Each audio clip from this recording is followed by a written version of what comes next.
Right.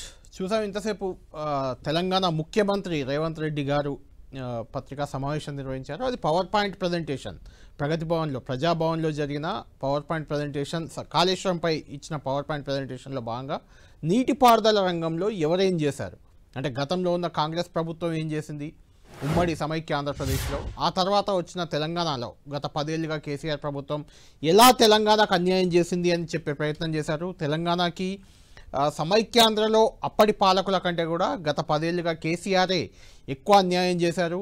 అలా అన్యాయం చేసినందుకు కేసీఆర్ని 100 కొరడా దెబ్బలు కొట్టాలంటూ కూడా రేవంత్ రెడ్డి చాలా ఘాటైన వ్యాఖ్యలు చేశారు.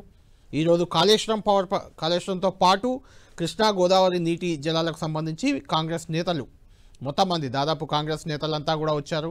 వాళ్ళందరికీ పవర్ పాయింట్ ప్రజెంటేషన్ ఇచ్చారు. గత 10 ఏళ్ళుగా ఏం జరిగింది, తాము అధికారంలోకి వచ్చాక ఏం చేస్తున్నాం తెలంగాణ ప్రయోజనాల కోసం అనే దానిపై రేవంత్ రెడ్డి మాట్లాడారు.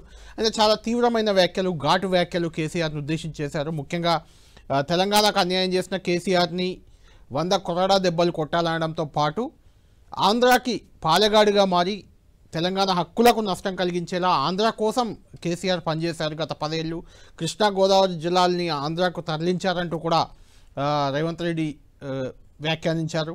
అంతేకాదు ఇదే విషయంపై చర్చించేందుకు అసెంబ్లీకి రావాలి, స్పీకర్కు లేఖ రాయాలి అంటూ ఎప్పటి నుంచో కాంగ్రెస్ మంత్రులు కోరుతున్నారు. తెలంగాణ మంత్రులు ఇప్పుడు రేవంత్ రెడ్డి కూడా అదే డిమాండ్ చేశారు. ఒకవేళ కేసీఆర్ రావడానికి ఏమైనా ఇబ్బంది ఉంటే తామ మంత్రులు ఫామ్ హౌస్కి వెళ్తారో, నన్ను రమ్మంటే నేను కూడా వస్తానంటూ కూడా సీఎం సవాల్ చేశారు. ఎర్రబెల్లి ఫామ్ హౌస్లో కేసీఆర్తో చర్చించేందుకు రెడీగా ఉన్నామంటూ ఆయన చెప్పుకొచ్చారు.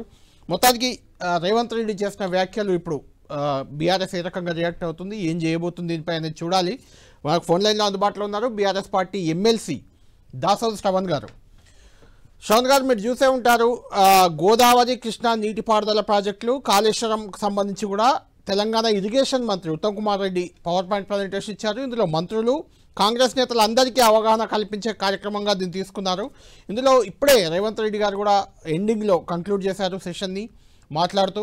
ఈ సందర్భంగా మాట్లాడుతూ కేసీఆర్పై చాలా తీవ్ర వ్యాఖ్యలు చేశారు. సమైక్య పాలన కంటే కూడా గత 10 ఏళ్ళుగా కేసీఆర్ పాలనలోనే తెలంగాణ నీటి హక్కులు కోల్పోయింది. కృష్ణా జలాల్లో అధిక భాగం ఆంధ్రాకు తరలించారు. గోదావరి నీటిని కూడా ఆంధ్రాకు తరలించే ప్రయత్నం జరిగింది. తెలంగాణకు గత పాలకులు చేసిన అన్యాయం కంటే కేసీఆరే ఎక్కువ అన్యాయం చేశారు. కేసీఆర్ని 100 కొరడా దెబ్బలు కొట్టాలంటూ కూడా ఒక కామెంట్ చేశారు. దాన్ని ఎలా చూస్తారు? నిజంగా తెలంగాణకు కేసీఆర్ అన్యాయం చేశారా? ఒకటి తెలుగులో ఒక సామెత ఉన్నది, చెల్లని రూపాయికి గీతలు ఎక్కువ అన్నట్టుగా చిల్లర మాటలు మాట్లాడే రేవంత్ రెడ్డికి కోతలు ఎక్కువ, అడ్డదిడ్డంగా మాటలు తప్ప ఆయన తెలంగాణకు 18 నెలలుగా ఒరగబెట్టింది లేదు, ఏమీ లేదు.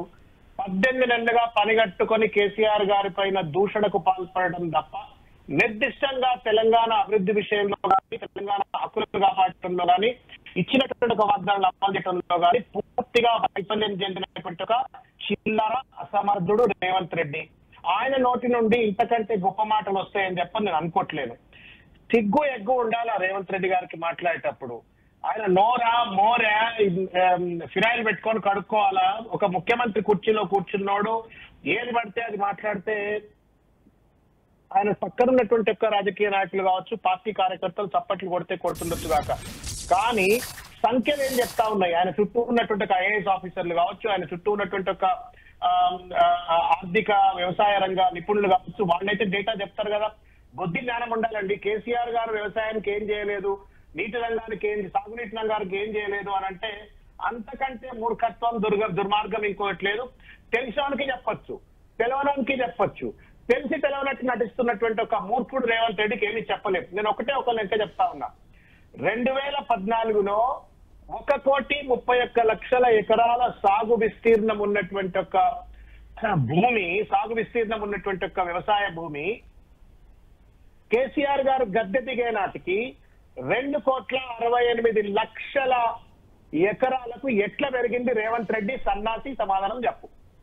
1,31,00,000 నుండి 2,68,00,000 ఎట్లా పెరిగిందో సమాధానం చెప్పండి. కేసీఆర్ గారు కష్టపడకపోతే సాగునీటి రంగంలో విప్లవాత్మకమైనటువంటి ఒక మార్పులు పట్టుకొచ్చి అటు కాళేశ్వరం అయినా లేకపోతే వివిధ ప్రాజెక్టుల యొక్క నిర్మాణం చేపట్టినా లేకపోతే మిషన్ కాకతీయ చెరువులను పునరుద్ధరణ చేసినా, వేలాది చెక్ డ్యామ్స్ కట్టినా, ఎక్కడికక్కడ భూమి మీద పడ్డ ప్రతి చుక్క నీటిని ఒడిసి పట్టి ఆయన తెలంగాణ బీళ్లు పడ్డేటువంటి ఒక భూములను సస్యశ్యామలం చేసి 1.31 crores ఉన్నటువంటి ఒక కల్టివబుల్ ల్యాండ్ 2.68 crores ఎట్లయింది సన్నాసి రేవంత్ రెడ్డి? సమాధానం చెప్పు. నెంబర్ 1. నెంబర్ 2, 2014లో 68 లక్షల టన్నుల వరిధాన్య ఉత్పత్తి. రేవంత్ రెడ్డి ఇనాలా, రేవంత్ రెడ్డి చుట్టూ ఉన్న భజన కంపెనీ కూడా ఇనాల ఈ నెంబర్లు. 2014లో 68 లక్షల టన్నుల paddy production has increased up to 3,50,00,000 tons. బుద్ధి ఉందా? ఈ లెక్కలు నేను చెప్పట్లేదు, లేకపోతే ఏదో సృష్టించి చెప్పిన లెక్కలు కాబట్టి రేవంత్ రెడ్డి గారు అసెంబ్లీలో ప్రవేశపెట్టిన బడ్జెట్లలో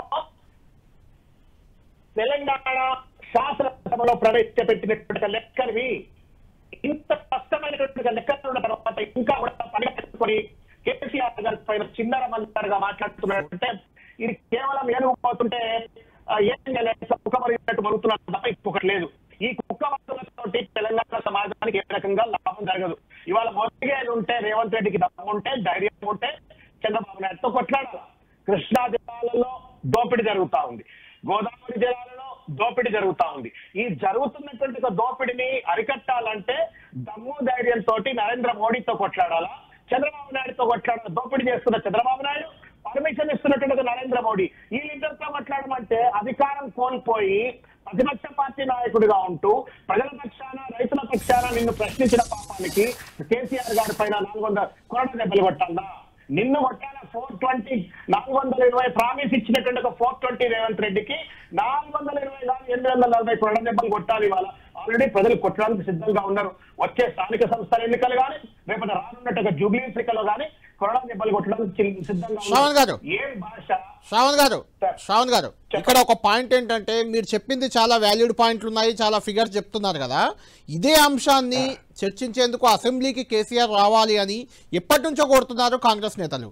ఒకవేళ ఈరోజు కొత్తగా రేవంత్ రెడ్డి గారు మీకు ఒక ఆఫర్ కూడా చేశారు, కేసీఆర్ ఆరోగ్యరీత్యా కానీ ఇంకేదన్నా కారణంగా కానీ అసెంబ్లీకి రావడానికి ఇబ్బంది ఉంటే ఎర్రవెల్లి ఫామ్ హౌస్కి కూడా తన మంత్రుల బృందాన్ని పంపుతాను, ఒకవేళ కేసీఆర్ కోరితే ముఖ్యమంత్రిగా తాను కూడా అక్కడికి వస్తానంటూ కూడా మీకు ఒక ఆఫర్ ఇచ్చారు. మరి చర్చకు సిద్ధమా సార్? ఇప్పుడు కూట్ల రాయిదీ లేనమాట, ఏట్ల రాయిదీ ఇస్తుందట.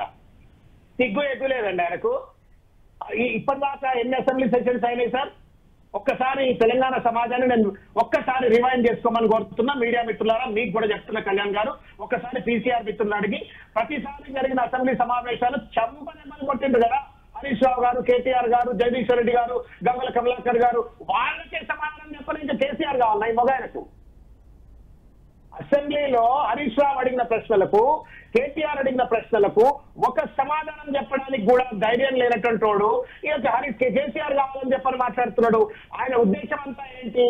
కేసీఆర్ గారిని రెచ్చగొట్టాలా, కేసీఆర్ గారిని తూలనాడాలా? ఇంతకంటే ఎక్కువగా చిల్లర మల్లరగా మాట్లాడే రేవంత్ రెడ్డితో కేసీఆర్ చర్చ చేయడు. ఆయన ముఖ్యమంత్రి కాదు, రేపు ప్రధానమంత్రి కుర్చీలో కూర్చున్నా కుక్కతో గుండ్రాయి కడితే చక్కగా కాదన్నట్టుగా రేవంత్ రెడ్డి ముఖ్యమంత్రి పదవిలో కూర్చొని కూడా తన కుక్క తత్వాన్ని కోల్పోవట్లేదు. ఇష్టం వచ్చినట్టుగా కేసీఆర్ గారిని ఒక తెలంగాణ ఇచ్చినటువంటి ఒక తెలంగాణ జాతి పితను 14 ఏళ్లు తెలంగాణ ఉద్యమానికి త్యాగం చేసి తెలంగాణ పట్టుకొచ్చినటువంటి 10 సంవత్సరాల పాటు పర్ క్యాపిటల్ ఇన్కమ్ లో కానీ, జిఎస్డిపిలో కానీ, ప్యాడీ ప్రొడక్షన్ లో కానీ, డ్రింకింగ్ వాటర్ ఫెసిలిటీస్ లో కానీ, ఇరిగేషన్ ఫెసిలిటీస్ లో కానీ అన్ని రంగాలుగా తెలంగాణ అత్యంత అద్భుతమైన స్థాయిలో అభివృద్ధి పథకంలో పెట్టినట్లు ఒక నాయకులు పెట్టుకొని చిల్లరగా మాట్లాడుతున్నారు. రేవంత్ రెడ్డితో సిగ్గు ఎగ్గులేనోడు బుద్ధుడుగా మాట్లాడటానికి కేసీఆర్తో మాట్లాడడానికి ఎందుకు రాను? అయితే శ్రావణ్ గారు దాని గురించి కూడా రేవంత్ రెడ్డి గారు రియాక్ట్ అయ్యారు. క్లబ్బుల్లో, పబ్బుల్లో చర్చలకు తాను రాను, నన్ను చిరాకు పెట్టొద్దు, చిరాకు పెడితే ఇంకా ఏమైనా చేస్తాననే రకంగా ఒక వార్నింగ్ కూడా కేటీఆర్ అనే పేరు ఉచ్చరించకుండా ఇచ్చారు. దానికేం చెప్తారు? నేను మీకు ఒక విజ్ఞప్తి చేస్తున్న కళ్యాణ్ గారు, మీ ద్వారా నేను ప్రెస్ క్లబ్ అధ్యక్షుడు నాయుడు గారు, రవికాంత్ రెడ్డి గారు ఎవరున్నారో నాకు తెలియదు. మీరు ఇవాళ media has to take a call. Telangana media అందరికీ నేను విజ్ఞప్తి చేస్తా ఉన్నా, అన్బయాస్డ్ గా రేవంత్ రెడ్డి చేసినటువంటి comments are not an insult to BRS are not an insult to KTR. He is insulting the entire media. Press club అంటే అంటారు కదా, ఏదో ఉన్న అమ్మకు 50 అన్నట్టుగా రేవంత్ రెడ్డి పొద్దున వేస్తే క్లబ్బులు పబ్బులు కాబట్టి ప్రెస్ క్లబ్ కూడా క్లబ్ అనుకుంటున్నట్టు ఇచ్చాడు. ప్రెస్ క్లబ్ పబ్ అనుకుంటారండి, ఎవరైనా క్లబ్ అనుకుంటారండి? ప్రెస్ క్లబ్లు అనేవి జర్నలిజానికి సంబంధించిన అంశం, ప్రెస్ కి సంబంధించింది ఆ క్లబ్ అనేది. దాన్ని అలా కంపేర్ చేయడం కరెక్ట్ కాదనుకోండి. అది క్లబ్ వేరు, ప్రెస్ క్లబ్ వేరు. మీకు విజ్ఞప్తి చేస్తున్నా, మీడియా మిత్రులు కూడా విజ్ఞప్తి చేస్తున్నా. Right. Unless Revanth Reddy tendons అని ఫాలో అది నిన్న ఆయన పేరెంట్స్ ఆయన సంగారెడ్డి దగ్గర మాట్లాడిండు, సపోర్ట్ అయిపోకుండా మీరు దాని తగులేమని రేవంత్ రెడ్డి మాట్లాడుతున్నాడు. మీరు ఇవాళ కూడా కనుక పైన కనుక మీరు చర్యలు తీసుకోకుండా మీరు కనుక కమెంట్ చేయకపోయినట్టయితే you are insulting the security of the government. ప్రస్తుతంలో కూర్చున్నారంటే తాగుతున్నారు. రైట్. థ్యాంక్ యూ శ్రావణ్ గారు. Welcome back. ఇరిగేషన్ రంగంపై కాంగ్రెస్ ప్రజాప్రతినిధులు నాయకులకి ఒక పవర్ పాయింట్ ప్రజెంటేషన్ ద్వారా అవగాహన కల్పించే ప్రయత్నం చేశారు ఈరోజు ప్రజాభవన్లో ఇరిగేషన్ మంత్రి ఉత్తమ్ కుమార్ రెడ్డి. ఈ సందర్భంగా సీఎం రేవంత్ రెడ్డి కూడా మాట్లాడారు. తెలంగాణ ఇరిగేషన్ రంగాన్ని పూర్తిగా దెబ్బతీశారు. సమైక్య పాలకుల కంటే కూడా గత 10 ఏళ్ల పాలనలో బీఆర్ఎస్ కేసీఆర్ ఇరిగేషన్ రంగాన్ని నిర్వీర్యం చేశారు. అలా చేసినందుకు కేసీఆర్ను 100 కొరడా దెబ్బలు కొట్టాలంటూ కూడా ఆయన ఒక ఘాటు వ్యాఖ్యలు చేశారు. అంతేకాదు ఇరిగేషన్ రంగంపై గత ప్రభుత్వ హయాంలో తెలంగాణకు జరిగిన నష్టంపై చర్చించేందుకు తాము సిద్ధంగా ఉన్నాం. కేసీఆర్ లేఖ రాస్తే ప్రత్యేక అసెంబ్లీ సెషన్ పెడదాం, ప్రత్యేక దానికి సంబంధించిన ఎక్స్పర్ట్లను కూడా అసెంబ్లీకి పిలుద్దాం, కావాలంటే చర్చిద్దాం. ఒకవేళ కేసీఆర్ రాలేకపోతే ఫామ్ హౌస్కు వెళ్లేందుకు కూడా తమ మంత్రులు తాను సిద్ధంగా ఉన్నానంటూ కూడా ఒక ఆసక్తికర కామెంట్ చేశారు. ఏంటి అసలు ఈ పవర్ పాయింట్ ప్రజెంటేషన్ల ద్వారా, అదేవిధంగా ఈ సవాళ్ళ పర్వం ద్వారా నిన్న కేటీఆర్కి మొన్న మల్లికార్జున ఖర్గే సాక్షిగా కేటీఆర్ వస్తారా కేసీఆర్ వస్తారా అని రేవంత్ సవాల్ చేయడం, కేటీఆర్ గారు నిన్న ప్రెస్ క్లబ్కు వెళ్ళడం చర్చకంటూ రేవంత్ రెడ్డి రాకపోవడం, ఇవన్నీ నేపథ్యంలో తెలంగాణలో రాజకీయం అనేది హీటెక్కింది. ఇదే అంశానికి సంబంధించి మనతో జనవుతున్నారు ప్రముఖ రాజకీయ విశ్లేషకులు ప్రొఫెసర్ నాగేశ్వర్ గారితో మాట్లాడదాం. నిన్న మొన్న జరిగిన పరిణామాలు, ఇప్పుడు రేవంత్ రెడ్డి చేసిన వ్యాఖ్యలపై. నాగేశ్వర్ గారు, ఈరోజు ఇరిగేషన్ రంగంపై ఒక పవర్ పాయింట్ ప్రజెంటేషన్ ప్రజాభవన్లో జరిగింది. ఆ తర్వాత రేవంత్ రెడ్డి మాట్లాడుతూ కేసీఆర్పై చాలా ఘాటైన వ్యాఖ్యలు చేశారు. ఒక్కసారి ఆయన అన్న ఒక వ్యాఖ్య విందాం, విన్నాక డిబేట్లోకి వెళ్దాం మనం. పీసీఆర్.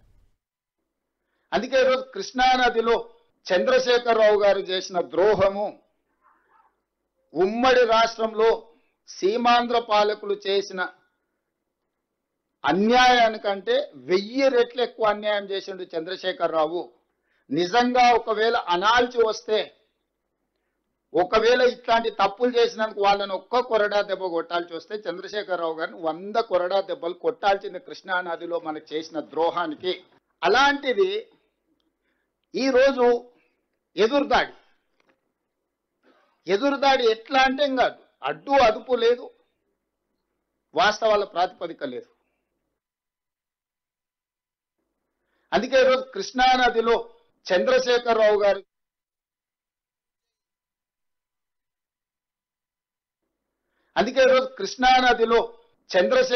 గారు చేసిన ద్రోహము ఉమ్మడి రాష్ట్రంలో సీమాంధ్ర పాలకులు చేసిన అన్యాయానికంటే 1000 రెట్లు ఎక్కువ అన్యాయం చేసిండు చంద్రశేఖరరావు. నిజంగా ఒకవేళ అనాల్చి వస్తే, ఒకవేళ ఇట్లాంటి తప్పులు చేసినందుకు వాళ్ళని ఒక్క కొరడా దెబ్బ కొట్టాల్సి వస్తే చంద్రశేఖరరావు గారిని 100 కొరడా దెబ్బలు కొట్టాల్సింది కృష్ణానదిలో మనకు చేసిన ద్రోహానికి. అలాంటిది ఈరోజు ఎదురుదాడి ఎట్లా అంటే ఇంకా అడ్డు అదుపు లేదు, వాస్తవాల ప్రాతిపదిక లేదు. ఏ రకంగా చంద్రశేఖరరావు గారు బేసిన్లు లేవు, బేసిజాలు లేవు అని చెప్తాడు? ఎవరిచ్చిండ్రు ఆయనకి అధికారం?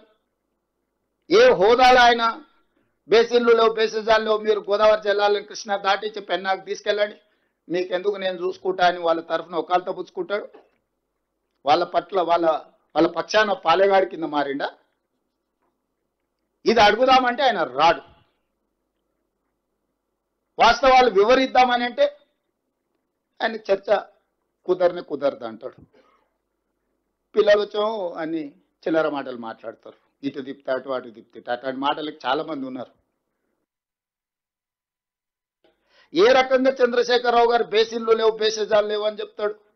ఎవరిచ్చిండ్రు ఆయనకి అధికారం? ఏ హోదాలో ఆయన బేసిన్లు లేవు, బేసిజాలు లేవు, మీరు గోదావరి జిల్లాలో కృష్ణా దాటించి పెన్నాకు తీసుకెళ్ళండి, మీకెందుకు నేను చూసుకుంటా అని వాళ్ళ తరఫున ఒకళ్ళతో పుచ్చుకుంటాడు. వాళ్ళ పట్ల వాళ్ళ పక్షాన పాలేగాడి కింద మారిండా? ఇది అడుగుదామంటే ఆయన రాడు.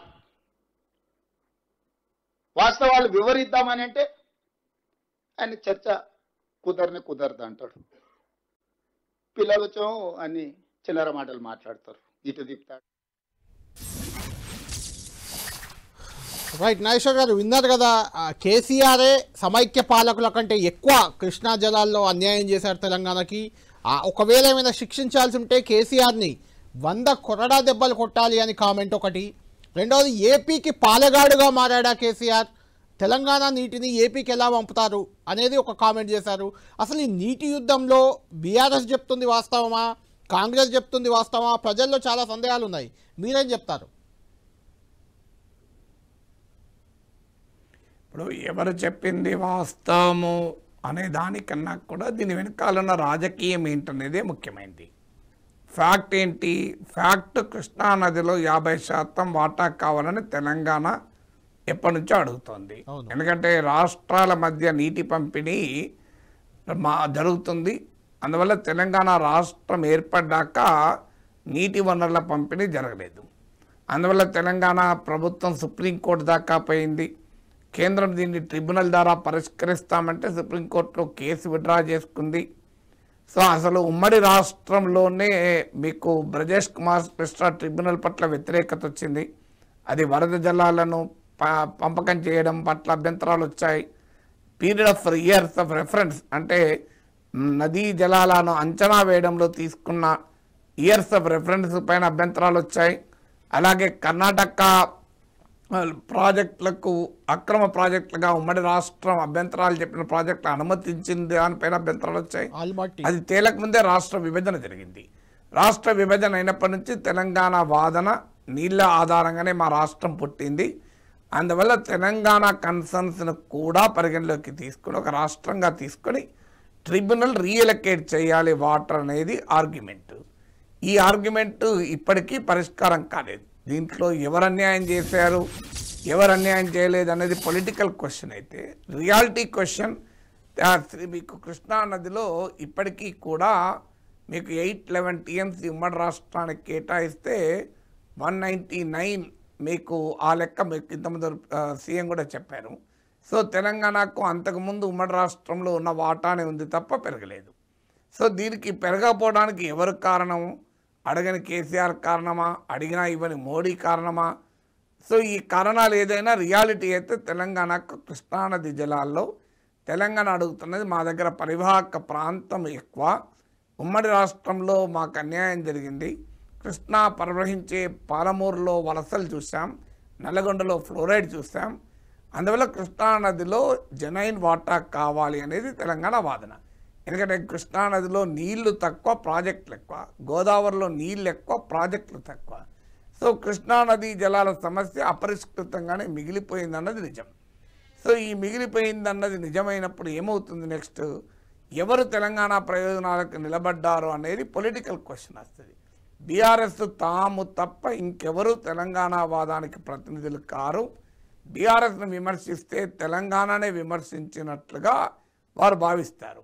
వాళ్ళు ఆ నరేటివ్ బిల్డ్ చేస్తారు. దానికి అందులో ముఖ్యంగా రేవంత్ రెడ్డిని తెలంగాణ వాదే కాదు, ఈయన చంద్రబాబు నాయుడు మనిషి అనే ఒక ప్రజెంట్ చేసేటువంటి ప్రయత్నం చేస్తుంది. తెలంగాణకు అన్యాయం మొదటి నుంచి కాంగ్రెస్ చేసింది అని.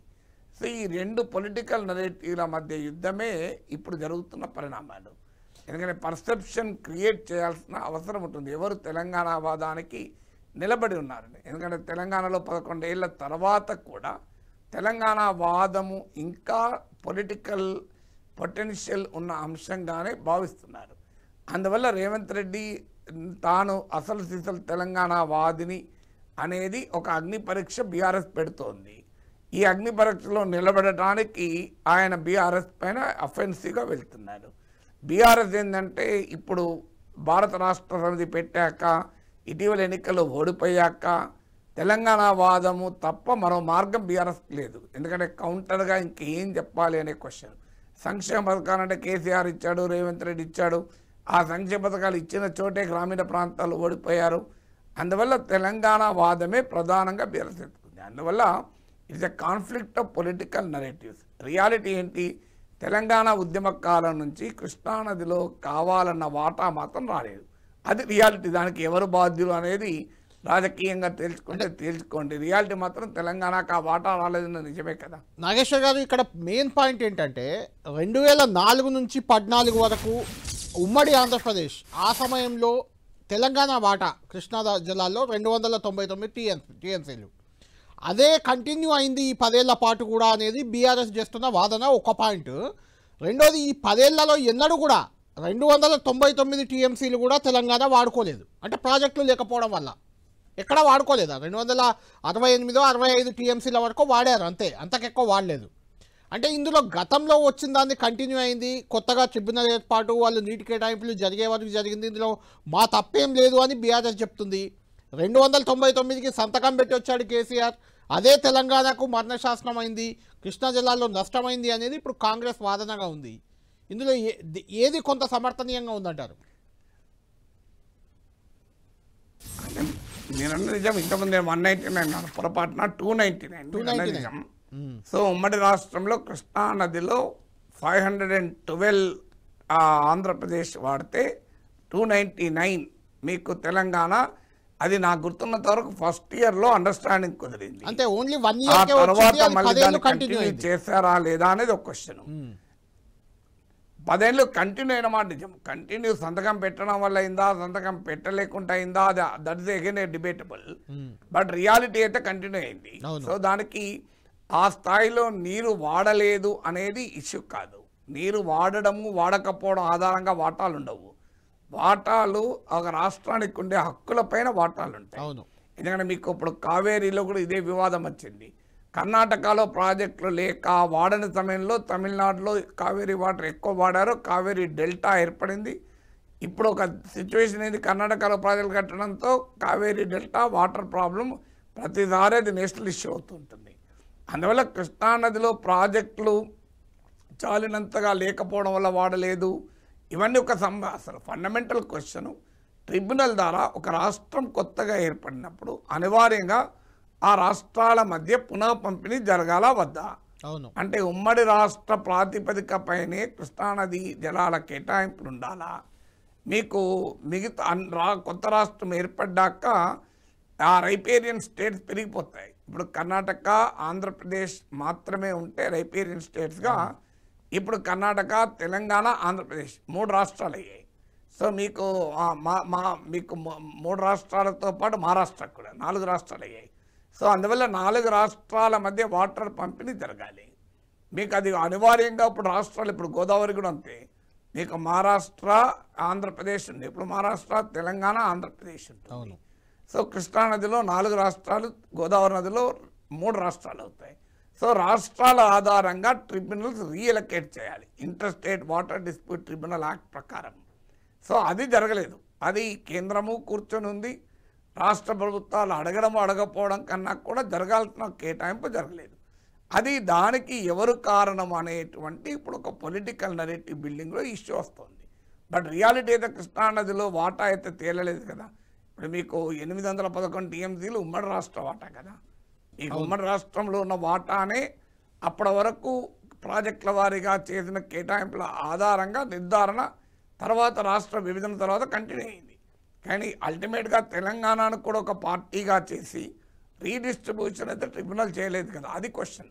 అంటే నాగేశ్వర్ గారు, ఇక్కడ ఒక ఇంట్రెస్టింగ్ పాయింట్ ఏంటంటే సమైక్య పాలకుల కంటే కృష్ణా నీటిలో కానీ కృష్ణా జలాల్లో కానీ కేసీఆర్ వల్లే తెలంగాణకు అన్యాయం ఎక్కువ జరిగింది కాబట్టి కేసీఆర్ను 100 కొరడా దెబ్బలు కొట్టాలి. ఈ కామెంట్ని ఎలా చెప్తారు, ఎలా చూస్తారు మీరు? అదేముంది, వీళ్ళు 100 కోట్ల దెబ్బలు తింటారో వాళ్ళు 1000 కోట్ల దెబ్బలు తింటారా? పొలిటికల్గా ఏముంది అందులో? సెంట్రల్ పాయింట్ అది. అంటే నేను అంటున్న పాయింట్ సమైక్య పాలకుల కంటే కేసీఆరే తెలంగాణకు నష్టం చేశాడా? అది వాస్తవమేనా అందులో? అది that is a political argument తప్ప అది రియలిస్టిక్ ఆర్గ్యుమెంట్ కాదు. అందువల్ల సమైక్య రాష్ట్ర పాలకుల కన్నా కేసీఆర్ అన్యాయం చేశాడు అనేది ఒక పొలిటికల్ క్రిటిసిజం. ఇప్పుడు ఆ పొలిటికల్ క్రిటిసిజం అనేది పొలిటికల్ క్రిటిసిజంతోనే కౌంటర్ అవుతారు కదా. ఇప్పుడు రేవంత్ రెడ్డి ఆంధ్రప్రదేశ్ ప్రయోజనాలకు పనిచేస్తున్నాడని బీఆర్ఎస్ అనడం లేదా? అవును. చంద్రబాబు నాయుడుతో సాన్నిహిత్యం ఉంటే ఆంధ్రప్రదేశ్ ప్రయోజనాలకు ఏ తెలంగాణ ముఖ్యమంత్రి చేయడు కదా. ఆ రాష్ట్ర తన రాష్ట్ర ప్రయోజనాలు తనకు ఉంటాయి కదా, తన రాజకీయ అవసరాల కొరకైనా ఉంటాయి కదా, తర్వాత కదా. చంద్రబాబు నాయుడుతో ఇప్పుడు జగన్మోహన్ రెడ్డితో ఫ్రెండ్షిప్తో కేసీఆర్ అన్యాయం చేశారని కాంగ్రెస్ అంటుంది, చంద్రబాబు నాయుడుతో ఫ్రెండ్తో రేవంత్ అన్యాయం చేసిందని బీఆర్ఎస్ అంటుంది. నేను అనేదంటే ఈ రాజకీయ గోల కన్నా this is an expert question. ఎందుకంటే ఇది ప్రొఫెషనల్ క్వశ్చన్. నీళ్లు ఎన్ని వాడారు, ఎన్ని కావాలి, వాటా ఎంత, ఈ ప్రొఫెషనల్ చర్చ పక్కకు పోయి పాలిటిక్స్ ముందుకు వచ్చాక ఇక అందులో ఏది ట్రూత్ అనే అంశం ఎక్కడో వెళ్ళిపోతుంది కదా. నాగేశ్వర గారు, ఇంకొక interesting comment. Pranahita Chevella project పేరుని కాళేశ్వరంగా మార్చారు, కట్టారు.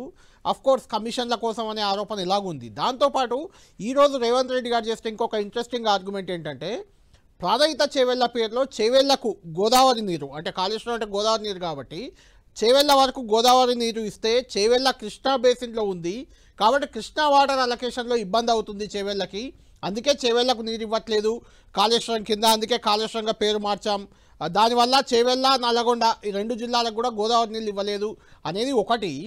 ఇక్కడేమో బేసిన్లు అని చెప్తారు, అక్కడికి రాయలసీమకి వెళ్ళి బేసిన్లు లేవు, భేషజాలు లేవు అంటారు. ఆ కామెంట్ ఈ కామెంట్ని ఎలా చూడాలి? కేవలం జగన్మోహన్ రెడ్డితో ఉన్న ఫ్రెండ్షిప్తో తెలంగాణ వాటర్ని రాయలసీమకో ఆంధ్రాకో పంపే ప్రయత్నం కేసీఆర్ చేశారు. ఇది కూడా పొలిటికల్ స్టేట్మెంట్గానే చూడాలా? ఏమైనా వాస్తవం ఉందా ఇందులో?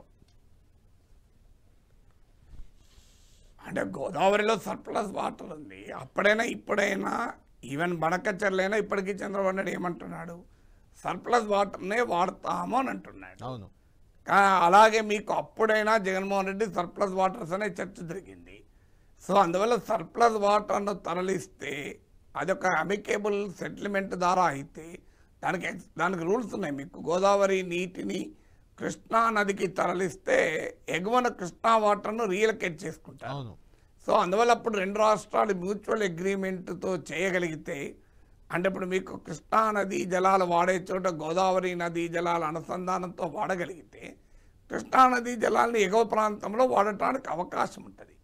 అది మ్యూచువల్ అగ్రిమెంట్తో జరగాలి. ఈవెన్ మన 2 రాష్ట్రాలే కాదు, నాకు తెలిసినంత వరకు మహారాష్ట్ర, వీటి, కర్ణాటక, ముఖ్యంగా గోదావరి అనే వరకు మహారాష్ట్ర కృష్ణాని తరలించడం లేదు కనుక సో వారి అబ్జెక్షన్స్ కూడా ఉంటాయి.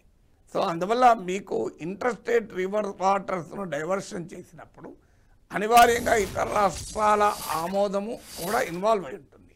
ఆ అమికేబుల్ సెటిల్మెంట్ ఒక బేసిన్ నుంచి మరో బేసిన్కు వాటర్ తరలించకూడదంటే ఇప్పుడు రివర్ మొత్తం ఈవెన్ ఇంటర్లింకింగ్ రివర్స్ అంటున్నారు కదా, కానీ ఖచ్చితంగా ఒక బేసిన్లో ఉన్న వాటర్ పైన ఆ పరివాహక ప్రాంత ప్రజలకే మొదటి హక్కు ఉంటుంది. మీకు ఎప్పుడైనా అది ఒక రాష్ట్రమైనా, ఒక ప్రాంతమైనా, ఒక దేశమైనా, ఒక మ్యూచువల్ అమికేబుల్ అగ్రిమెంట్ల ద్వారా అండర్స్టాండింగ్ వస్తే అది వేరే విషయం. అండర్స్టాండింగ్ లేనప్పుడు ఎక్కడ నది ప్రవహిస్తుందో ఆ నదీ పరివాహక ప్రాంత ప్రజలకు మొదటి హక్కు ఉంటుంది. కానీ కొన్నిసార్లు తాగునీటి అవసరాల కొరకు కావచ్చు, లేదా వరద జలాలను వాడుకోవడం కావచ్చు. ఈవెన్ ఇప్పుడు పోతిరెడ్డిపాడు కట్టినప్పుడు కూడా వాదన అదే కదా, జలాలను మాత్రమే పోతిరెడ్డిపాడు ఏదో వరద జలాలే కాదు ఇంకెక్కువ చేస్తున్నారు, అందుకే దాన్ని పోతిరెడ్డిపాడు హెడ్ రెగ్యులేటర్ కెపాసిటీ పెంచారన్నది విమర్శ.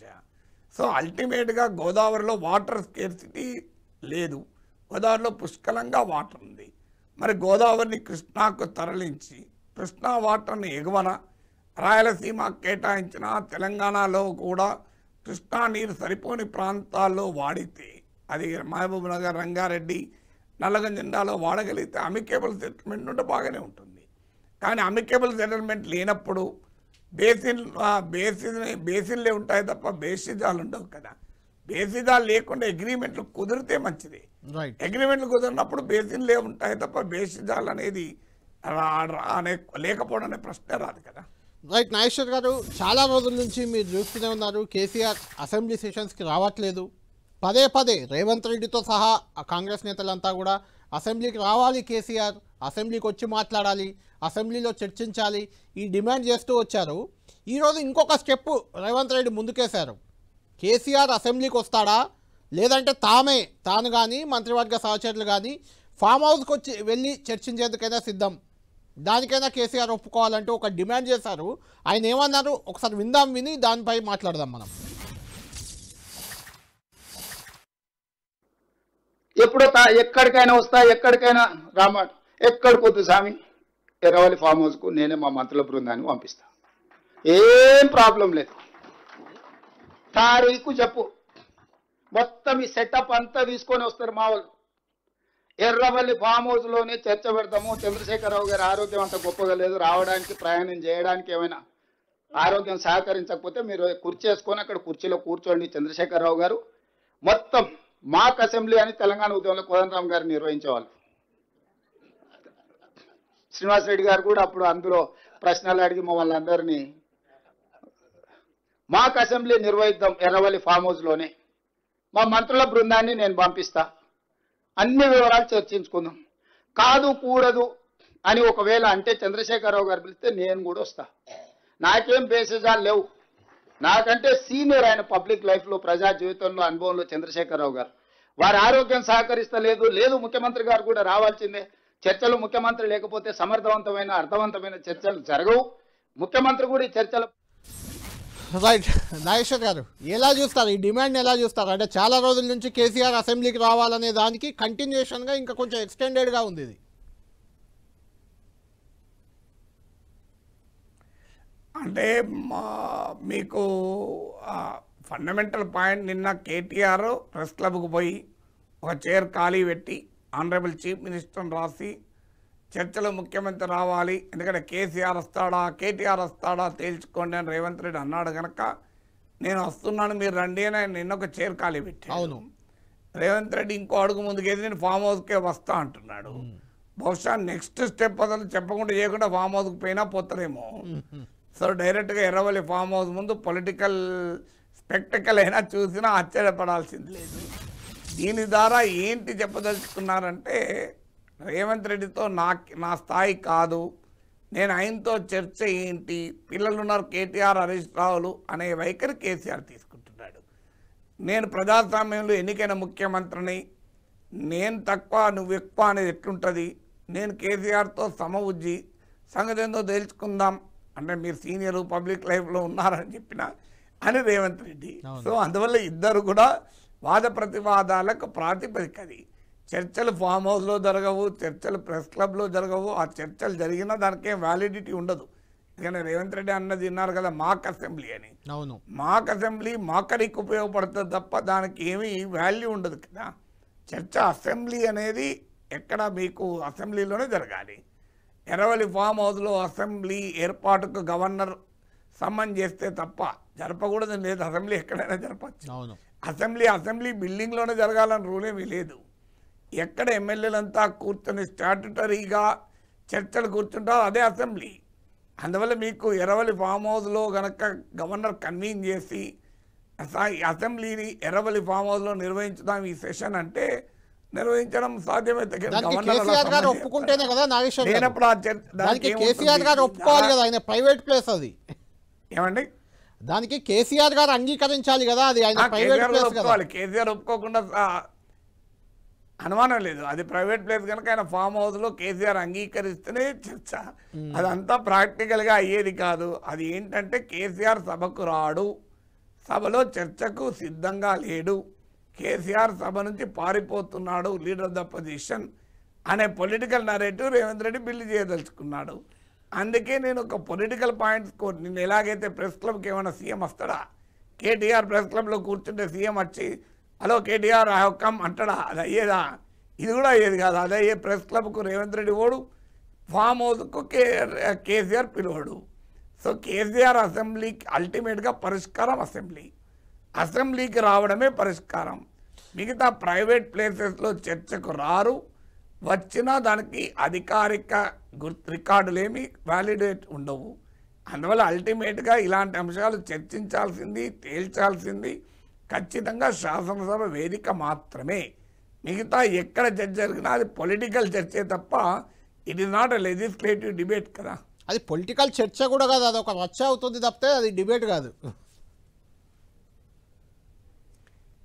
ఇదే అంటే మీరు అన్నట్టు చర్చ అంటే రచ్చ కొరకే కదా ఈ డిమాండ్లని. ప్రెస్ క్లబ్కు రమ్మన్నా రచ్చే, ఫామ్ హౌస్ పోతాన్నారు, వచ్చే చర్చ ఎక్కడిది?